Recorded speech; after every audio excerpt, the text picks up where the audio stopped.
What's up YouTube, this is Joe from Zephyr Wargames and I'm bringing to you guys a update to the Valkyrie deck. Now I know this is a very short update, well in terms of like time span between my first build and now my new build.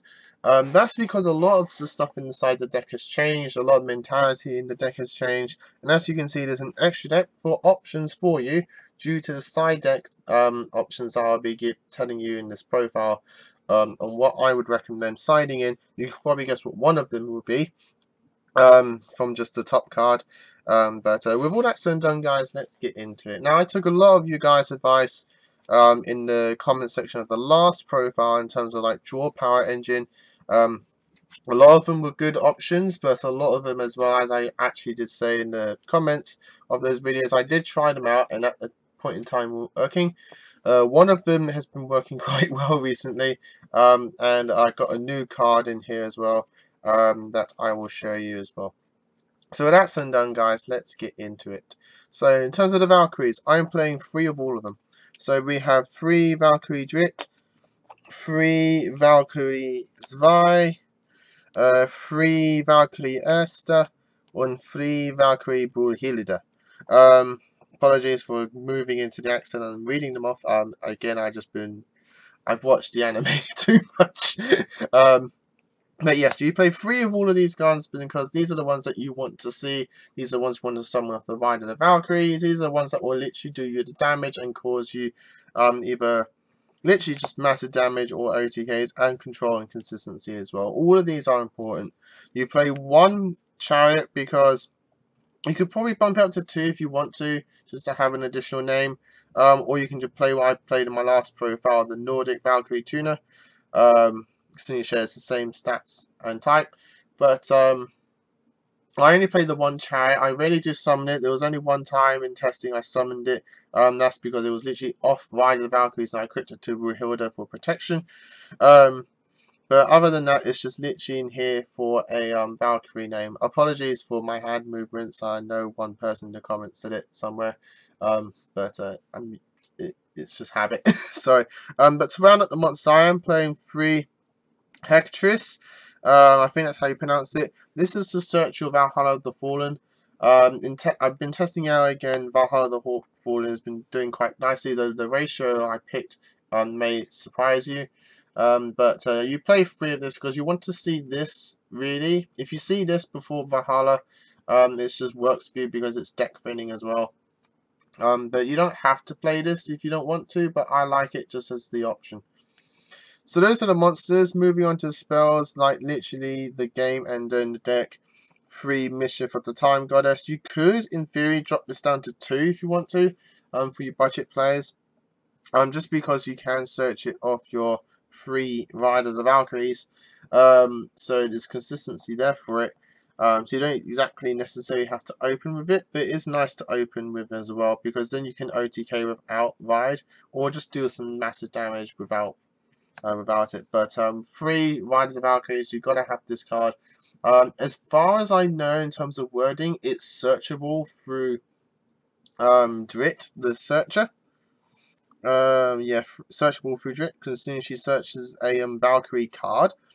So I feel, as far as my knowledge goes, this is searchable off Drit, which is amazing. If that's correct, but that's how I've been playtesting it lately. So it's very nice, very searchable, very consistent, and just literally just swarms the field for you. Now, I am playing only 2 Valhalla the Fallen because in testing 3 was just way too bricky. I was opening multiple copies when I didn't need to. As soon as you open one of these copies, get one of these copies to your hand, whether through opening it, drawing it, or just through the Hectris effect, you're good to go. Like literally, that's all you need. So I only playing 2 copies. I even been tempted to drop it down to 1, but 2's been doing quite nicely. And yes, Desires is in here now. So far, Desires hasn't been bricking. It hasn't been messing me up lately. I guess it's just been my first testing with it. I was just literally just unlucky. But the way the deck's build now, Desires is actually very usable. It's a nice consistency card for the deck. So I'm playtesting 2 desires, but I'm taking in 1 copy of Sacred Swords of 7 stars. I completely missed this card when I was looking through draw spells. Considering I am actually playing 3 Brewhilders in the deck, and since Brewhilder is searchable, it's a nice consistency card in the deck as just like a little one-off tech. If you don't want to play this card, you can easily take this card out, maybe throw in a 3rd Valhalla the Fallen if you feel like it, or a Upstart Goblin, Reasoning, stuff like that, like text like that, you can take this card out for.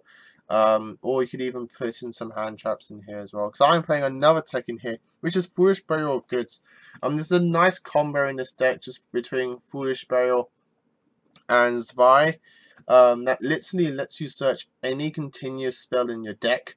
Because you would just ditch it off goods, deal damage with Zwei, and then Zwei adds a continuous spell from your graveyard to your hand. So you can literally search any continuous spell card in your deck that you need at that point in time. Through Foolish Burial of Goods. So it's been a nice one-off at the moment. I am still playing the Goddess engine of 2 Scalds, 1 Redundance, and 1 Urds. This ratio has just been doing so well for me. They are all searchable technically through the goods combo. You play 2 of this one because Urds searches the Oracle searches these 2 in the chain link. So literally that's just how it works for me. That's how I play it. The only one, as I said in my previous profile, that I'd bump up is probably Urds, just because it is the protection that you want for your Valkyries. Is the Ancient Gift Fortress of your deck, in that sense. But this ratio has been doing so well for me. You don't have to worry of the desires, because most of the times you'll see this, and once you see this, you'll just literally search these 2, then you play your desires. Otherwise, they're not detrimental to the deck. They're a nice stun element to the deck and a control element as well. I'm playing the 1 Monster Reborn because Monster Reborn is Monster Reborn, and Called by the Grave is now in the deck as well, just to stop those pesky hand traps and monster effects from the graveyard. And to round up the main deck, I am actually just playing the Solemn Brigade.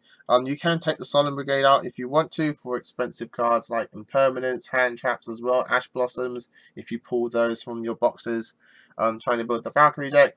All those are options to take out for the Solemn Brigade. But my hand traps are in other decks, and I don't like really swapping cards in and out so much.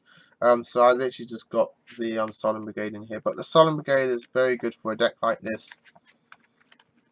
In its own way. So that's that really.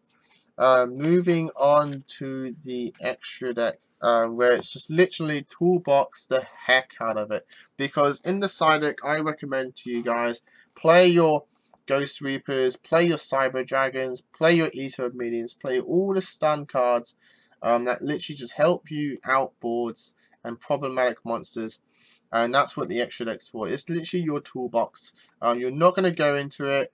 You rarely ever do go into it, even if you have the option to, just because your monsters that aren't Valkyries really contradict and clash with the Valkyrie spells, like Mischief and stuff like that. So for your Cyber Dragon, obviously your Mega Fleet is literally help out any extra deck monster in the game. I had got the 1 Babushka in here just because there are options. There are times with like Drit and Hertress that you can make a rank 4 just to stall on, and Babushka is the best one to do that. And now the rest of the extra deck is just all link monsters to target with your Ghost Reapers and your Eater of Minions. So you got your 1 Firewall Dragon, your 1 Borrelode, your 1 Bomber Dragon, your 1 Gumbler, like link 4s that are just really strong and just can really really do you some bad times. Though you could easily make the Bomber Dragon in this deck at times if you can. You could probably put in things like Scapegoat if you wanted to, just to help give you some options as well. Then you have like the 1 Nightmare Unicorn. You can put Trigate in here as well. The 1 Altergeist Hextia, just to stop your Altergeist matchups from negating you. Next, like your really big hits, like your Double Agent. Hits like this that can literally just ruin an opponent's deck. Your 1 Isolde for like your Goki Warrior matchups. The Nightmare monsters, these you can actually just have in here in general, just as again cards to just help you out problematic cards. Underclock Taker, you can just do some really nice damage with this card. If you make this, then you can reduce something and sack it off for a Valkyrie summon. You know, there could be times like that. Your one Sky Striker, Kugari, again for the Sky Striker stuff. And Nightmare Mermaid, I'd actually have in this in your extra deck at all times, just in case they do try and Ibly you. You can just literally sack it off, link into the Mermaid, and then, like, you know, go off from there. But that, guys, is the deck. I hope you all enjoyed it.